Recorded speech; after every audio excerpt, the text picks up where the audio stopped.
அபிஷேக பிரிய சிவா, அலங்கார பிரிய விஷ்ணு, ஸ்தோத்திர பிரிய சூர்யா, கழக பிரிய நாரதா என்ற பெயர் பெற்ற யாமோ அதிகாலையில் ஸ்நான முதலியே சந்தியா வந்தன சர் கர்மங்களை எல்லாம் முடித்து அஸ்தத்தில் 21 நரம்புடைய ஓசை ஒளியை தரித்து சகஸ்திர நாமங்களை எல்லாம் ஸ்தோத்திரப்படுத்தி கொண்டு தாயின் சிறந்த கோயிலும் இல்லை, தந்தை சொல்மிக்க மந்திரம் இல்லை என்ற அடிப்படைக்கிழங்க மாதா பிதா குரு தெய்வம் என்ற ரீதியிலே பெற்ற தாய் தந்தையை போற்றி வணங்குவது உலகத்தின் அனைத்து ஜீவனுக்கெல்லாம் பொதுவான நியதி. அந்த நியதிக்குட்பட்டு அடியேனும் சத்திய லோகம் சென்று என் தாயாகப்பட்டவள் ஆய கலைகள் 64 கலையும் ஏய உணர்வுக்கு எடுத்துக்காட்டியபடி என் தாய் கலைவாணியை சந்தித்து அன்னவளின் திருப்பாதம் தொட்டு ஆசி பெற்றேன். இந்த அண்ட சராசரத்திலே ஒட்டுமொத்தமான ஜீவனுக்கெல்லாம் படைப்புக்கு பொறுப்பு ஏற்றுக்கொண்டவன் என் தந்தை பிரம்மதேவன். அண்டவரை ஆழத்திலே இந்த காலத்திலே வருங்காலத்திலே அனுகூலத்திலே மூலத்திலே பிரம்மந்தாரி என்று வாசப்படுக்க நான் பிண்டப்படுகின்றான் என்று சொல்லக்கூடிய தந்தை பிரம்மதேவனையும் தரிசித்து நல் ஆசி பெற்றேன். பின் கைலாயம் சென்று எனது மாமன் மாமியாகப்பட்ட பரமசிவன் பார்வதியை தொழுது ஆசி பெற்றேன். அதன் பின் நான் பார்க்கட சென்று என் பாட்டன் அந்த ஸ்ரீமன் நாராயணனை தரிசித்தின் காரணம் அருள் இல்லாருக்கு அவ்வுலகம் இல்லை, பொருள் இல்லாருக்கு இவ்வுலகம் இல்லை, அருளும் பொருளும் இல்லாதவருக்கு எவ்வுலகம் இல்லை என்பார்கள். அந்த அடிப்படையிலே அனைத்து உயிர்களுக்கும் சகலவித சம்பத்துகளும் கிடைக்க வேண்டும் என்ற ஒரு நல்ல எண்ணத்தினாலே எனது பாட்டியாகப்பட்டவன் அந்த திருமகள் மகாலட்சுமியை தொழுது ஆசி பெற்றேன்.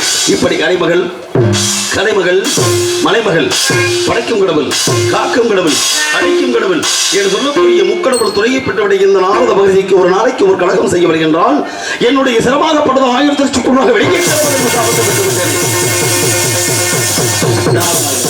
ஓம் நமோ நாராயண ஹரி ஓம் நமோ நமோ நாராயண சாமம் நான் ஒரு சாமம் ஏண்டா அப்படி கேட்ப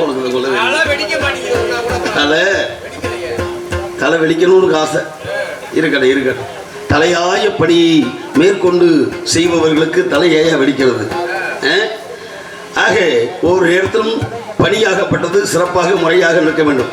ஏனென்றால் அப்பர் சுந்தர திரைகான சம்பந்தர் மாணிக்க வாசகர் கூடிய சைவ சமய குறவர்களிலே திருநாவுக்கரச பெருமான் சொன்னான், என் கடன் பணி செய்து கிடப்பது என்று. எந்த நிலையிலும் என் கடனாகப்பட்டது என்ற ஒன்று என்றால் அது இந்த உலகத்திற்காக பணி செய்வது. அந்த கடமையை அதனுடைய பாணியிலே சிறமேற்கொண்டு என் கழகத்தை கடமையாக செய்து வருகிறேன். அப்படி கால் வைத்தார் கழகம், அதனால் கடந்த நன்மை.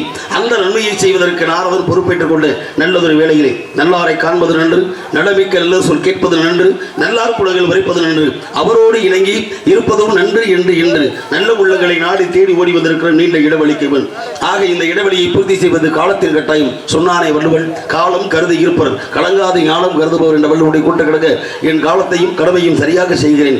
ஓம் நமோ நாராயண. இங்கே நாரதராக நடிக்கும் கீதப்பிரியன் அவர்களுக்கு கீழ்குடி கிராமத்தின் சார்பாக பொன்னாடை போத்தி பெருமைப்படுத்துகிறோம்.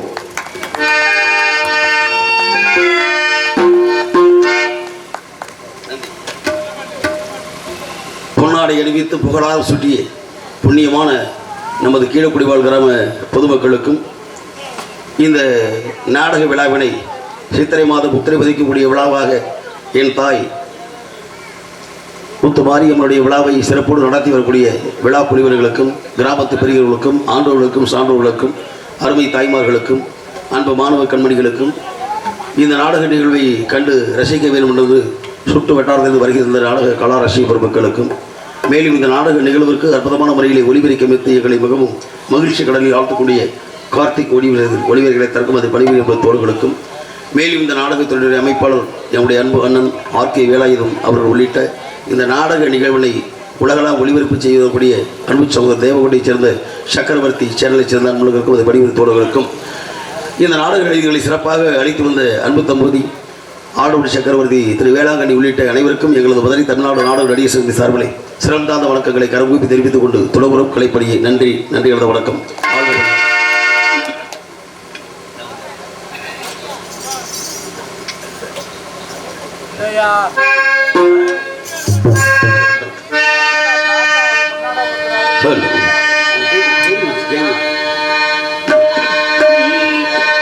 சந்தனம் அடைக்குது, கற்பூரம் தொடைக்குது, கந்தகிரி கோயில் வந்தால் நன்மையெல்லாம் நடக்குது. கற்பூரம் தொடைக்குது, சந்தனம் அடைக்குது, கற்பூரம் தொடைக்குது, கந்தகிரி கோயில் வந்தால் நன்மையெல்லாம் நடக்குது.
நன்மைகள் கிடைக்கிறது.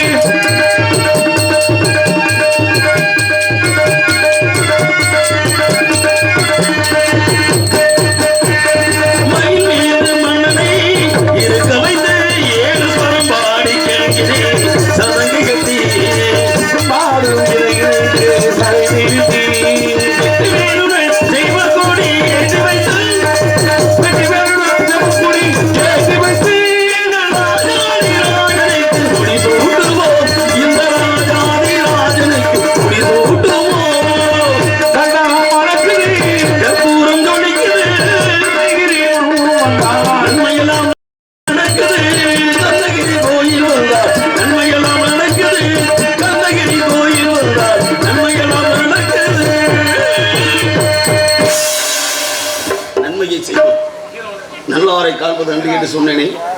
ஆக நல்லவர்கள் வாழக்கூடிய நானிரவு சுட்டு வரக்கூடிய நாரதனும் இந்த கானகத்தில் மட்டுமல்லாது கலியுகத்திலே கால் வைத்து விட்டோம். ஏனென்றால் மும்மூர்த்திகளையும் முறையோடு கண்டு தரிசித்து விட்டாலும் முன்னவன் மூத்தவன் முழுமுதப்பன் கணபதி அல்லவா. ஏனென்றால் மூசிய வாகன மோதக கஸ்த சாமரகர்ண விளம்பத சூஸ்திர வாமன ரூப மகேஸ்வர புத்திர விக்ன விநாயக பாத நமஸ்தை என்று விநாயகனுடைய வினையெல்லாம் தீர்ப்பாடு நம்பிக்கையின் காரணமாக கதைக்கு நாயகனாம் கந்தனுடைய துதிபாடு ஆரம்பித்து விட்டோம் கழகத்தை. இருந்தாலும் இந்த இடத்திலே மனிதனாக பிறந்துவிட்ட இந்த மார்க்கத்தை தெரிந்து கொள்வதற்கு பலவிதமான வழிகள் உண்டு. அந்த வழிகளை தெரிந்து கொள்வதற்கு மனிதன் எல்லாம் தெரிந்து கொண்டான், வாழும் வகை புரிந்து கொண்டான். இருந்தபோது மனிதனுக்கு ஒன்று மட்டும் தெரியவில்லை. ஆனாலும் இந்த மனிதனுடைய வாழ்க்கையிலே செய்யக்கூடிய விஷயங்களுக்கு யார் பொறுப்பு? அவனவன் எண்ணம் தான் காரணம். அதான் மனமது செம்மையானால் மந்திரமும் ஜெபிக்கலாகாது என்பார்கள். மனதை ஒரு நிலைப்படுத்திக் கொள்ள வேண்டும் மனிதனாகப்பட்டவன். என் நிலையிலும் தன்னிலை மாறாமல் தகுதியான ஒரு கழகம் ஏற்பட வேண்டும் என்று அடியனுக்கும் நம்பிக்கை பிறந்துவிட்டது. உண்மையிலேயே தவறு செய்யாதவன் மனிதனே அல்ல. ரொம்ப தவறு நடந்து வச்சுப்பா இருக்கட்டும். இப்படிப்பட்ட தவறு நான் எதிர்பார்க்கவே இல்லை. இருக்கட்டும். ஆக தவறுகளை திருத்திக் கொள்வதற்கு வாய்ப்புகள் நிறைய உண்டு. ஆனாலும் இந்த உலகத்தில் ஏதோ பிறந்து விட்டோம், ஏதோ வாழ்ந்து விட்டோம் என்று வாழாமல் அந்த தவறுகளுக்கு பலவிதமான காரணங்கள் உண்டு. மது, மாது, சூது, கொலை, கொள்ளை, இதற்கு பேர் தான் பஞ்சமா பாதகங்கள். இதை செய்பவர்களுக்கு ஒருவேளை திருந்துவதற்கு வாய்ப்பு இருக்கிறதா என்றால் இந்த உலகத்தில் ஏன்னா கடவுளே தவறு செய்ததாக பலவிதமான கதைகள் உண்டு. இறைவன் தவறு செய்ததாக இதிகாசங்களிலும் கூட படித்திருக்கிறோம். புலவர்களும் புறவலர்களும் தவறு செய்ததாக புராணங்களும் உண்டு. பிறகு மனிதன் எம்மாத்திரம் இருக்கட்டுமே.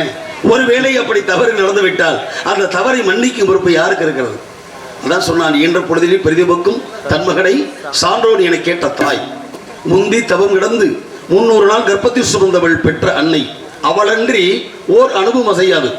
அப்படி ஒரு வேளை தவறுகள் நடந்திருந்தால் இப்ப கீழ்குடி மணியில இந்த சித்திரை மாதத்தில் முத்திரை திருவிழாக என் தாய் முத்துமாரியம்மனுக்கு மாபெரும் இப்படி விழா நடக்கும் போது ஏதாவது ஒரு மூலையில் ஒரு கலவத்தை கரைச்சலை பண்ணி விட்டான்னா, எப்பா என்னப்பா ராமசாமி என்ன உன் பிள்ளை நல்ல பையனாக இருந்தேன், சந்திரமே இப்படி பண்ணி விட்டானப்பா அப்படின்னு அவங்க பெத்த வேண்ட போய் சொல்லி பாருங்களேன்.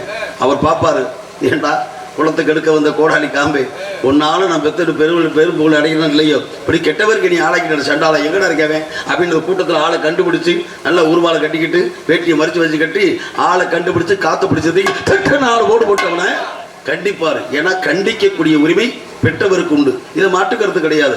அவன் பிள்ளை அவன் கண்டிக்கிறேன், வேற எதுவும் கேட்க போறேன் ஒன்றும் கிடையாது. அதே அவங்க ஆத்தா ராமாயிட்ட போய் சொல்லி பாரு, ஆத்தா ராமாயி என்ன உன் பிள்ளைய ஊருக்குள்ள இப்படி குடியார இப்படி கரைச்சல் பண்ணிட்டானப்பா, அப்படி பொம்பளை பிடிக்க வேலை போறேன் அப்படின்னு சொல்லி பாரு. என்ன விளக்க மாட்டேன், ஏன்டா ஏன் சொல்றேன், ஏன்டா ஏன் பிள்ளைய வழி சொல்ற, அதை சொல்றாத்தியா அதே அனுபவம்ன்றது. ஏன் பிள்ளைய சொல்ல உனக்கான தகுதி இருக்கு. நீ என்ன யோக்கியமாடா, நீ யோக்கியமா? உங்களை இல்லைங்க, அவங்கப்பா தாயி பெருத்த பிள்ளைய பார்த்து சொல்லக்கூடியவரை. ஏன் தெரியுமா, எந்த சூழ்நிலையிலும் தன் குழந்தையை விட்டுக் கொடுக்க மாட்டார். அதுக்கு தான் சொல்லுவாங்க, காக்கைக்கும் தன் குஞ்சு பொன் குஞ்சு. அதானே உண்மை. அப்ப ஈ கடிக்காம எறும்பு கடிக்காம 10 மாத கர்ப்பத்திலே கருவறையை சுமந்து பெற்றெடுத்த தாயாகப்பட்டவளுடைய பிள்ளையை சொல்லும்போது அவளுக்கு என்ன வேதனை இருக்கு. என் பிள்ளை சொல்றான் அப்படின்னு. அது மாதிரி இந்த உலகத்தில் ஒத்த பிள்ளை பெற்றவளுக்கே இவ்வளவு உரிமை என்றால் உலகத்திற்கெல்லாம் தாயாகப்பட்டவள் யார்? அவள்தான் என்னை ஆதிபராசக்தி, மாடவராகி, நித்தியகையானி, பக்தர்களுக்கூலி, ஜெயவீரி, கங்காதரி, பரிமளிவேணி, திருடேந்திரி, ஆரணி பவனஹரணி, அநாத ரட்சகி, கௌரி பைரவி என்றெல்லாம் நாமங்கள் வாய்ந்தவள். காஞ்சியிலே காமாட்சியாக, காசியிலே விசாலாட்சியாக, எங்கள் மாமதுரையிலே மீனாட்சியாக இன்று நமது கீழ்குடி மண்ணிலே என் தாய் முத்து மாரியம்மனாக காட்சி கொடுத்து கொண்டிருக்கிறார். முத்து முத்தாக வாரி கொடுப்பாள், முத்தாளம்மனாகவும் முத்து மாரியம்மனாகவும் அழகான அலங்கார சொருபடியாக இருப்பாள். ஆனால் எப்பொழுது எங்கே தீய சக்திகள் ஏற்படுதோ அந்த தீய சக்திகளை அழிக்கும் பொருட்டு காளியாக, நீலியாக, காட்டேரியாக திரிசூலத்தை ஏந்தி வந்து தீய சக்திகளை அழித்து விடுவாள். அவள்தான் மாபெரும் மகாசக்தி மாரியம்மன். அவளே என் தாய் முத்து மாரியம்மன்.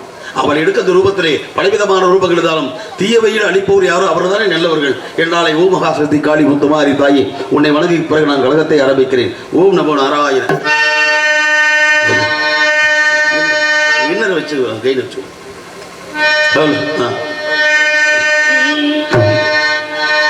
பாகமெல்லாம் தீர்ப்பவரே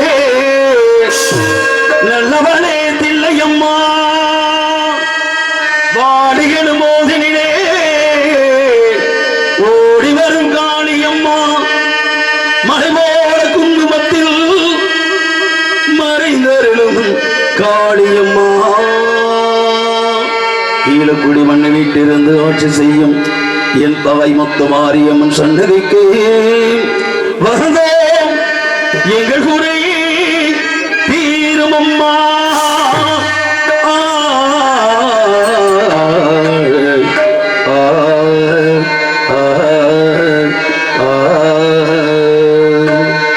புதுவலை இளையரசு தொண்டையில தாரணிச்சு சாமி அம்மனை வேண்டும் தனியா ஏதோ ஒரு பிள்ளைய கூப்பிடுறீங்க என்ன தனியா பிள்ளைய கூப்பிடுறேன். எங்க வாத்தியார் யாரு? என்ன வாத்தியாரு கொடுக்கக்கூடிய பாடத்தை மாணவன் சரியா இருக்கணும். சரி தெரியுமா? குருவில்லாத வித்தை குருட்டு வித்தை. வாத்தியார் தான் மாணவன் சரியா இருக்கணும். இப்ப சொல்லுவாங்க இல்லையா, நான் ஒரு தூது வளைச்சு தொண்டை இழைக்காம நீ வேற வேற மாதிரி சொல்லிடாதீங்க. நான் அப்படிப்பட்ட ஆள் கிடையாது. நான் பாடிக்கிட்டே இருக்கும்போது இந்த பாடலிலே இந்த ராக வரிசைகளை வாத்தியார் வாச்சுக்காங்க. என்ன வாத்தியார் வராங்க? ரேவதி. பாத்தியலா ரேவதி இந்த பிள்ளையா ராகத்துல பெரியா? அப்படி பொதுவா கடவுள் மீது பக்தியாக பாடக்கூடிய ராகம் ரேவதி ராகம். இந்த ரேவதி ராகத்துல பக்தி பாட்டு மட்டும் கிடையாது, காதல் பாட்டு இருக்கு, தத்துவ பாட்டுலாம் இருக்குப்பா அப்படின்னு அவர் எடுத்து காட்டுறாரு. இப்ப சொல்லுவாங்க, சொல்லுக்கு அகத்தியன், வில்லுக்கு விஜயன், பாட்டுக்கு நாரதன். இப்ப சுருதி மாதா லயம் பிதா, அதாவது ஒரு புருஷன் பொண்டாட்டி கணவன் மனைவி இல்லற வாழ்விலே ஈடுபட்டாத்தே ஒரு குழந்தை பிறக்கும் அப்படின்னு பொதுவான பிறப்பு நியதி. ஆனா அந்த கீதம் ஒரு பாடல் அப்படின்னு ஒரு குழந்தை இது உலகத்துக்கு கிடைக்கணும் அப்படின்னா அந்த இசையின் அந்த ஸ்தானமாக விழக்கூடியது யாருன்னா அதை பெட்டி அம்மா முருகன் அப்பா, இவங்க ரெண்டு பேரும் சேர்த்தாத்தே கீதம் என்ற பாடல் உலகத்துக்கு கிடைக்கும். அப்ப அதை வாரி கொடுக்குறாரு வாத்தியாரு, வாசிக்க சொல்லுங்க.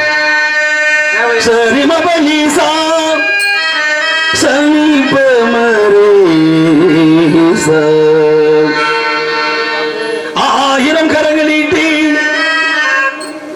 அழைக்கின்ற தாயை போற்றி அருள் வங்கு முகத்தை காட்டி இருநீக்கி தந்தாய் போற்றி போற்றி.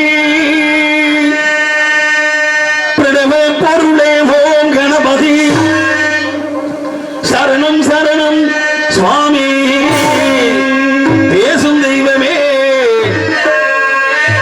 பெருவாழ்வு தரவாணி பெருவாழ்வு தரவாணி மரத்த வச்சவே தண்ணி ஊத்துவா மனச பார்த்துதான் ஏ மனமே கணங்காலே வீணாக மறந்தாலே பாரங்கள் எல்லாமே படைத்தவனியவனோ அவனே சுமப்பான். ஓம் சாந்தி ஓம் சாந்தி அப்புறம் சாந்தியா புரிய வதியாரீங்க. எங்களுக்கு குறையும் அதனை நாங்கள் சொல்லலாமா? எங்களுக்கு குறையும் அதையும் நாங்கள் சொல்லலாமா? என் தாயும் நீ இருக்க உங்கள் செல்ல மகள் வாழலாமா? காளி மகவாய் கருமாறி அபிராமியே பாடியது கேட்கவில்லையா? செல்வங்களும் நட்புகளும் வந்து வீண மனதில் நிம்மதியின் தேவையல்லவா தாயே, நிம்மதியின் தேவையல்லவா?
மாறியே எங்களுக்கு முறையும் உண்டு, முறையும் நாங்கள் அதை சொல்லலாமா?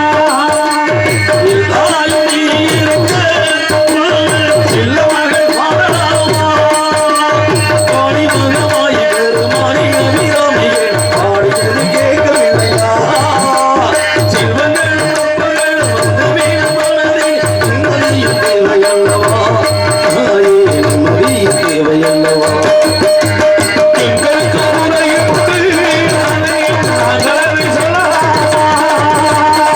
தாயும் நீ இருக்க செல்ல மகள் பாடலாமா செல்ல மகள் பாடலாமா செல்ல மகள் வாழலாமா?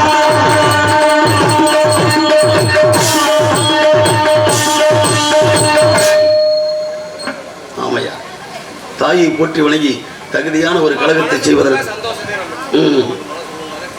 மனமது செம்மையான மந்திரம் ஜபிக்கிறார் ஆரம்பத்திலே சொன்னனே மனம் குளிர வைப்பாள் அவள்தான் மாறி முத்து மாறியாக இருப்பாள் காட்சி கொடுப்பாள் கருணை வழிபடுவாள் இருப்பினும் இருப்பதை கொண்டு சிறப்புடன் செயல்பட வேண்டும் என்பார்கள் அப்படி இடத்தை நோக்கி பார்க்கும் பொழுது நானும் பலவித நாடுகள் எல்லா தேசங்கள் தோறும் பாசையில் வேறு யாம் அறிந்த மொழிகளிலே தமிழ் மொழி போல் இனிதாவது எங்கும் காணும் என்று சொன்னான் பாரதி எங்கள் வாழ்வும் எங்கள் வளமும் மங்காத தமிழ் என்று சங்கே முழங்கு என்று சொன்னான் பாரதிதாசன் இப்படியெல்லாம் தனிமனித ஒழுக்கத்தையும் இந்த உலகத்திற்கு உயர்வுக்கு வழிகாட்டக்கூடிய உன்னதமான வாழ்க்கை நிலையை எப்படியெல்லாம் பார்க்க வேண்டும் என்றால் மனதை ஒருநிலைப்படுத்த வேண்டும் பார்க்கும் பொழுதே ஏனென்றால் மனிதரும் மனிதர் உண்டு மனிதர்களும் மிருகம் உண்டு மனிதரும் மாணிக்கம் உண்டு மனிதர்களும் தெய்வம் உண்டு என்பார்கள் தெய்வம் எங்கே இருக்கிறது என்று தேடி பார்க்க வேண்டிய அவசியம் இல்லை உடம்பேதான் தெய்வம் ஆக உள்ளம் பெருங்கோவில் ஊனடம்பு ஆலயம் தெல்ல தெளிந்தாருக்கு ஜீவன் சிவலிங்கம் வள்ளல் புராணருக்கு வாய்க்கோபுர வாசல் கள்ள புலனைந்தும் காலா மணிவிளக்கு என்பார்களே தெய்வம் எங்கே இருக்கிறது இதோ இந்த தெய்வம் என் முன்னால் காட்சி கொடுத்துக் கொண்டிருக்கிறது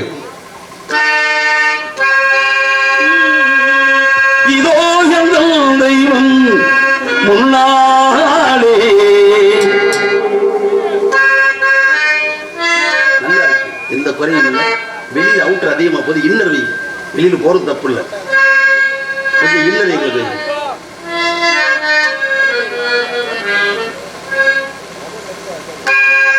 இதோ எங்கள் தெய்வம் முன்னாலே நான் ஒரே ஒரு புன்னகையில் கண்டேனே இதோ எங்கள் தெய்வம் முன்னாலே நான் ஒரே ஒரு புன்னகையில் கண்டேனே.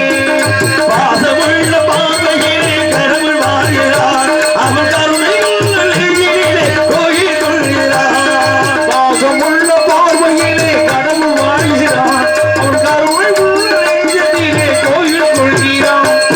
இதோ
சத்தம் இல்லாமல் தட்டுறதா இருக்கட்டால் தட்டுறாரு.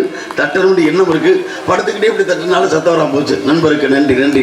ஏன்னா என் நன்றி கொண்டாருக்கு உய் வேண்டாம், உய்வில்லை செய் நன்றி கொன்ற மகருக்கென்றான். இந்த கைதட்டு என்பது இதயத்திலிருந்து வர வேண்டும், கேட்டு பெறக்கூடாது. அதுதான் உண்மை. அதானே. ஆனால் வராத பிறப்பு அப்படித்தான் கேட்குற ஆரம்பிச்சிட்டாங்க. நமக்கெல்லாம் அந்த பாணிகள்லாம் கிடையாது. ஏன்னா நாம் தட்டுறதட்ட அங்கிருந்து இதயத்தை தட்டணும். அதுதானே உண்மை. இருக்கட்டும். ஆக வந்தாரை வாழ வைக்கக்கூடிய வேண்டமை நாடு. இந்த நாட்டுடைய சிறப்பை என்னவென்று பார்க்கலாம் என்று பார்க்கப்படுது. பச்சை புல்வெளியிலேயே படர்ந்திருக்கக்கூடிய பனித்துளிகள், எண்ணற்ற ராகங்கள் எங்களுக்கெல்லாம் தெரியும் என்று கண்ணம் கரு கவி குயில்கள் கவி பாடிக்கொண்டிருக்கின்ற அற்புதமான வேலை. அழகுமிக்க நந்தவனம் இது யாருக்கு சொந்த வனமோ என்று என் மனது எந்த நாளும் சிந்தனையை தூண்டுகிறதே. அப்படி இருக்கும் பொழுது இயற்கை இலகை வர்ணிப்பதுதான் நதியோரம் நாடுகள் விளையாடி கொண்டிருக்கிறது. நதியோரம் நாடவிட நாடம் கொண்டு நாட்டியமாடுது மெல்ல ஆனந்தம் என் சொல்ல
இப்படி இயற்கை அழகை இறைவன் கொடுத்த கொடையாக வர்ணிக்க வேண்டும் என்பது தெரிந்துவிட்டது. ஆக மனத்தை விட்டு வர்ணித்தால் பொதுவாக வனத்துறையினுடைய சிறப்பு வேண்டும் என்றால் இவ்விடத்தில் யாராவது இருப்பார்களா அல்லது ஏதாவது சத்தம் கேட்கிறதா கவனித்து பார்க்கிறேன். நம்ம நான் சத்தம்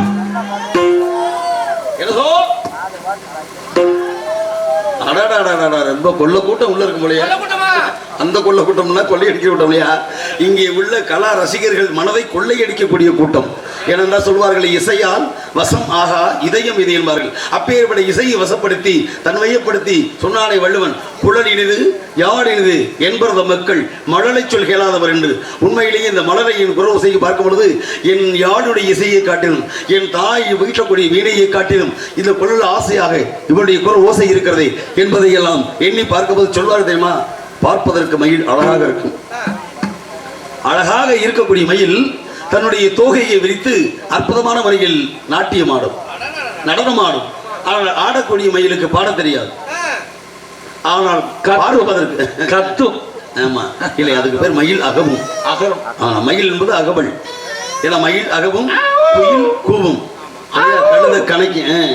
ஆமா, அது மாதிரி யானை பிளிரும், சிங்கம் என்ன செய்யும், கர்ஜிக்கும், புலி உருமும், நாய் குறைக்கும், காக்கை கரையும். அப்படி எல்லாத்துக்கும் ஒரு பாசை இருக்கு இல்லையா? அது மாதிரி இவன் குயிலா கூவுறாய சொல்றாங்க இல்லையா? அதனாலே ஏன்னா இவளுடைய நானும் எத்தனை பெண்களை பார்த்திருக்கிறேன். அடா இவளெல்லாம் ஓப்பன்,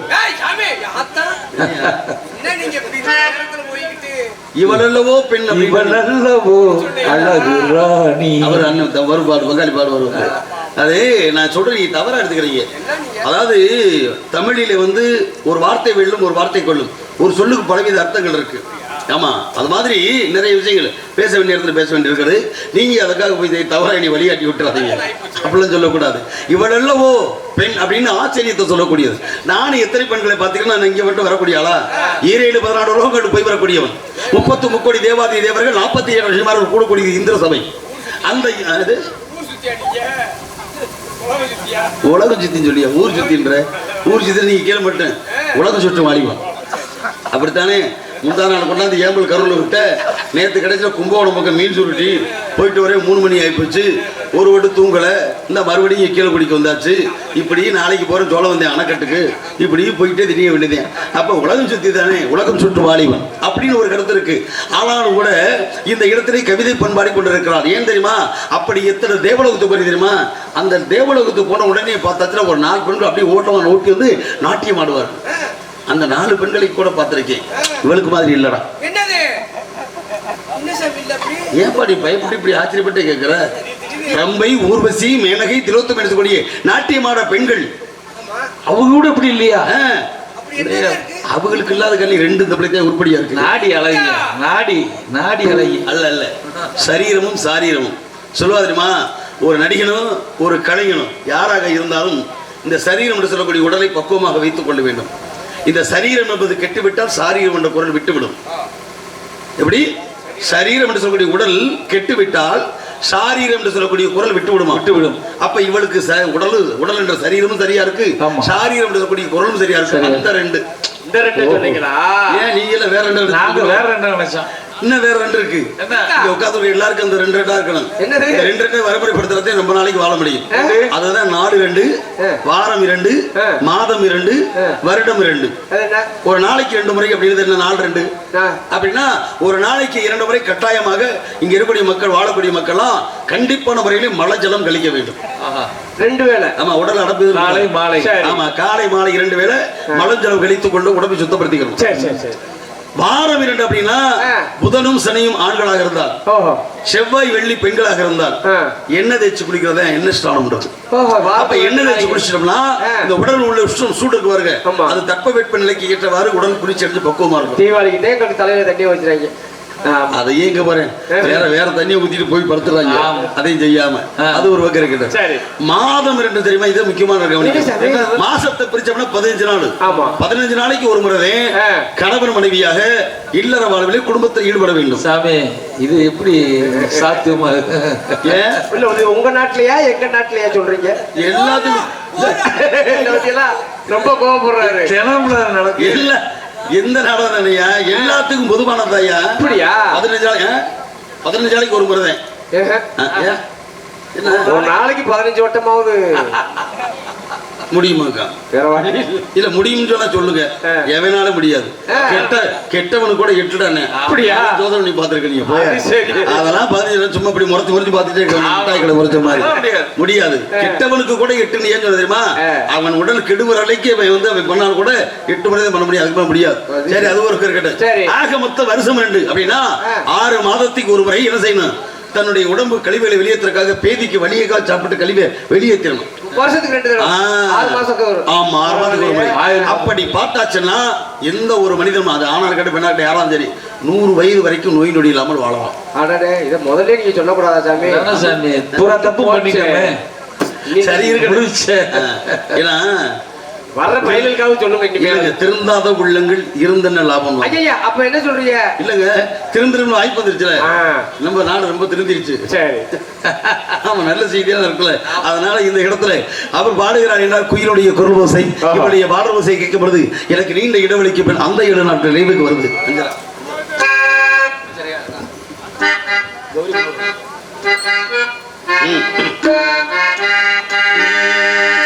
சசக நிசப்பா நிசாச சச சமக நிச பாணி சாச நிசச பப்பா பாப்பா நம கம மக மக கம கம நீ பகலி சனி சப்தஸ்வர தேவி உணரே நீ வரதானும் அருளே நீ நடை மமனாவி வாழும் எல் கரையில் ஒளி தீபமேற்றும் சதிரை அரங்கேறும் நேரும் சரசடைகள் பரிமாறும் தேகம் இனி நாளும் கைதானும் இந்த நினைவு சங்கீதமாகும் அரங்கேறும் நேரம்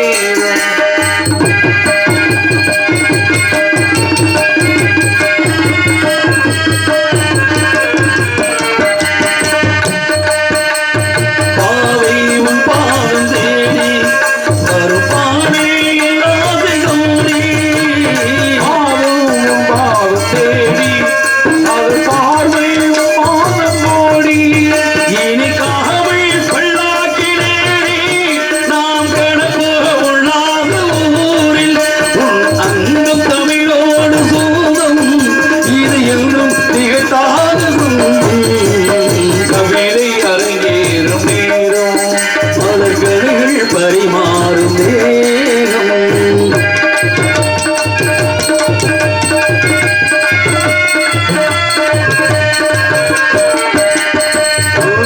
பொன்மேடி கலந்து பல பொய்கை கொள்ளாடு விருந்து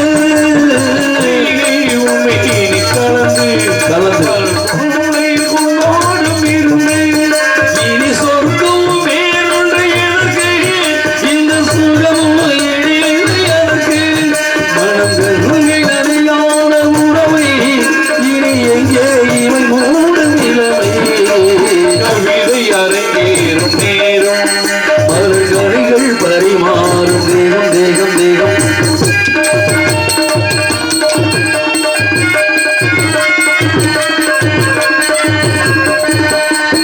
நீரில் நின்றாடும் போது நெருப்பாயில் வேகமாறும் ஆடும் போதும் சுழுநெருப்பாயும் தேகம் மாறும் அது நேரி நீ வந்த மாயம் இந்த நிலைமை எப்போது மாறும் உன் இளமை மணி வேகமானால் என் இதயம் குளிர்வாடை காணும் கவிதை அரங்கேறும் நேரம் மலர்கடைகள் பரிமாறும் தேகம் இனி நாளும் கையாளராகும் இந்த நினைவு சங்கீதமாகும் கவிதை அழகேறும் நேரம் மலர்கடைகள் பரிமாறும் தேகம்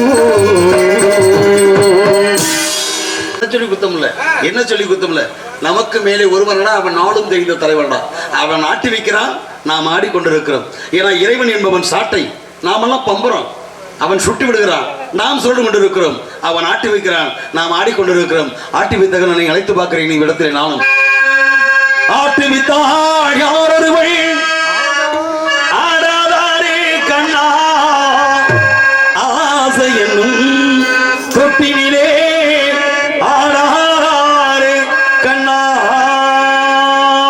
ஆற்றுவித்தால் யாரொருவர் ஆடாதாரே கண்ணா ஆதையும் தொட்டினிலே ஆடாதாரே கண்ணா நீ நடத்தும் நாடகத்தில் நானும் உள்ளேன்.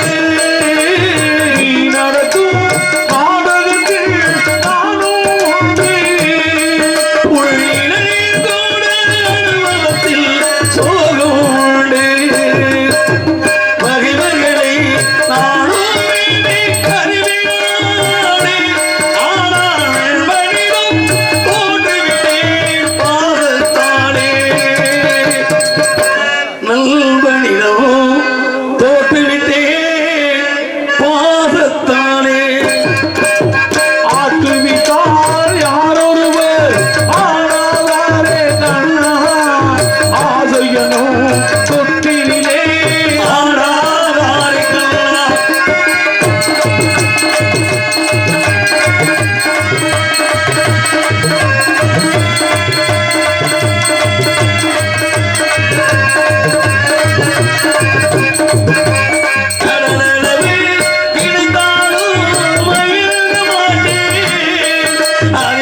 கேட்பேன் ஆட்டுவிட்டால் யாரொருவர் ஆடாதாரே கண்ணா ஆதையும் தொட்டிலே ஆடாதாரே கண்ணா ஆடாதாரே கண்ணா ஆடாதாரே கண்ணா. நன்றி நன்றி நன்றி.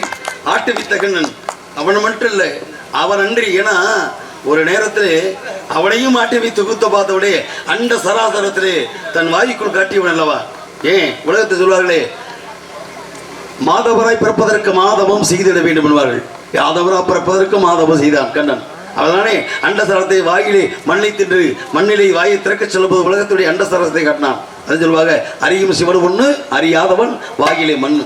அப்படி அறிய வைத்தவன் அவனே எம்பெருமான் கண்ணன். இருப்பினும் இந்த இடத்திலே கழகத்தை ஏற்றவாறு அதை ஒரு காவலன் அங்கே மிக உலாவிக் கொண்டிருக்கிறான். வெகு சீக்கிரமாக காவலை சந்தித்து கழகத்தை ஆரம்பிக்கலாம். சுந்தரமே சிறந்த மகையை